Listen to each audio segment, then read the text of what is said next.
It's another daily vlog. Okay, so ito na nga, nasa ibang lupalop naman po tayo ng mundo. Papunta po kami ng Dumaguete kasama mga kapatid ko at partners din. Syempre, yung sister ko ay fifth wheel lang po rito. Yes po, opo. Nagbiyahe kami from Lapu-Lapu to Liloan, Santander para sumakay ng ferry papuntang Sibulan. Nagbook ako online para mas makaless sa fare at sobrang dali lang ng trip, hindi kami inabot ng 1 oras. Pagkarating namin, kumain kami sa Chicken Inato na search ko lang din. Maganda yung lugar tapos masarap din yung pagkain. Mapapa-exercise ka talaga, samahan pa ng dessert na halo-halo.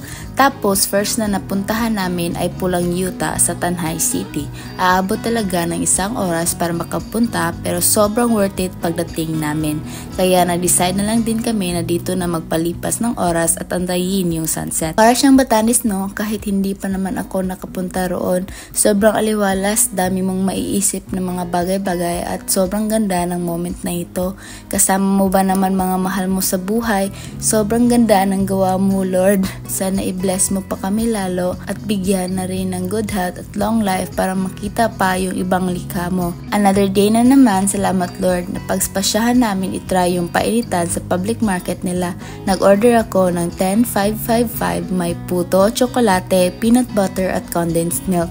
I suggest piliin nyo yung walang condensed milk dahil sobrang tamis na niya pero perfect pa rin naman ipare sa sikwate. Pagkatapos kumain ay pumunta kami sa Terra Alta. Sobrang ganda rin ng lugar, may 70 pesos na entrance per head. At nagpunta rin kami sa Mango Ranch na malapit lang sa Terra Alta pero dito walang entrance pero may bayad ata sa ibang activities na meron sila.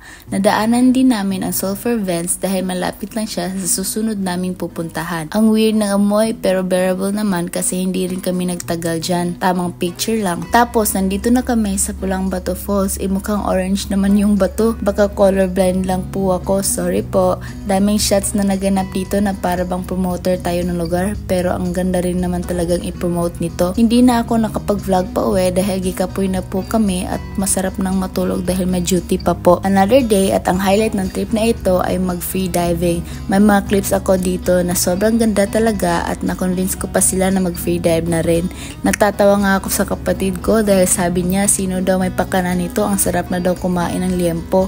Tinawa na lang namin, hindi namin namalayan yung oras at kumain kami before pumunta sa Casaroro Falls. Grabe yung hike, mapapaisip ka na lang talaga kung tama pa ba itong mga desisyon namin sa buhay. Pero tingnan nyo nga naman, sobrang ganda Lord. Syempre, hindi pwedeng wala tayong video at picture para pang memories.